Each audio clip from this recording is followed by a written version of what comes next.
Hello there. Now that you know how to protect yourself from an advisor, how can you learn investing for yourself?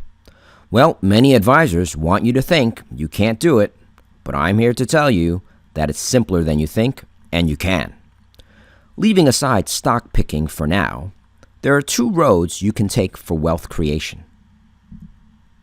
The two roads are mutual funds and exchange-traded funds.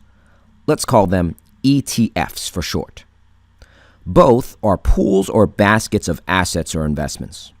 The difference is that with mutual funds, you are paying an investment manager to try and pick the best out of an index, let's say the S&P 500.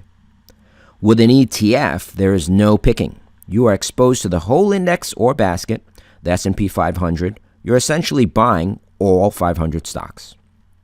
So if you think about a basket of eggs, a mutual fund are what's called active pools, where so-called smart people try and pick the best eggs, while the ETF are passive pools. No picking, you just own the whole basket. Let's explore a little further what we mean by active versus passive. In finance, there are two major investment ideas. One is active management, which are mutual funds. The other is passive, called indexing, or ETFs in this case.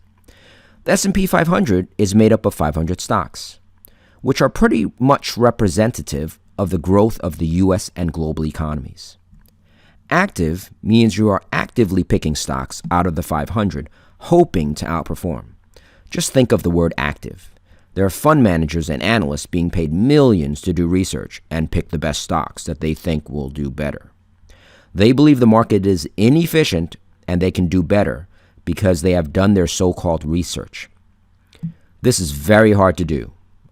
We were active managers for 15 years, and there is only one Warren Buffett for a reason. The other idea is to buy all 500 stocks, the whole market, believing that it is simply too difficult to pick the best ones. This is called indexing, and a belief that the market is efficient. All information is the same as everyone else's. You have market exposure, and overall stocks will go up over time, along with the U.S. and global economies. This is how you make money. Now let's summarize our table.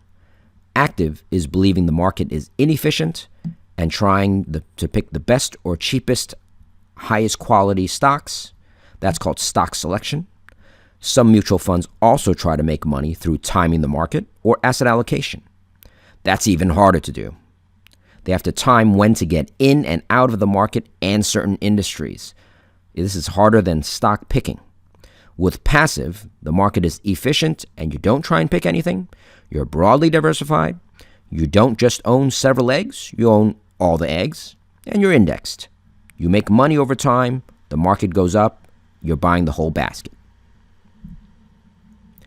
The best analogy I can use is buying fruits and veggies at the supermarket. Imagine trying to decide which are your favorite fruits and veggies in this picture. You have to choose your favorites, and then amongst those favorites, which are the cheapest, juiciest, and highest quality. For example, you need to decide you like plums, bananas, and mangoes the best, and then go through each and every one, pick the juiciest plum and ripest banana. How does that sound complicated? How easy would that be? It would be very hard to sort through each and every vegetable and fruit, and that's exactly what mutual funds are trying to do. By the way, did we mention you have to do this for every single country, comparing U.S. bananas with Mexican bananas, for example? Continuing with our supermarket example, mutual funds or active managers are trying to do a bunch of things. When to go to the supermarket, how often to leave.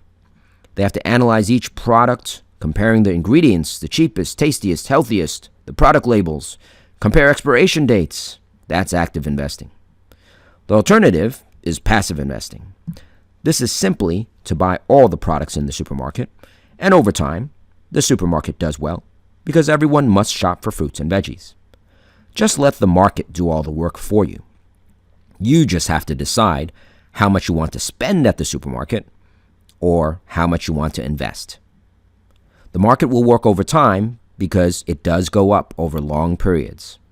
This is passive investing, and we'll talk about this more in an upcoming section about ETFs. But first, let's explore why mutual funds charge what they charge.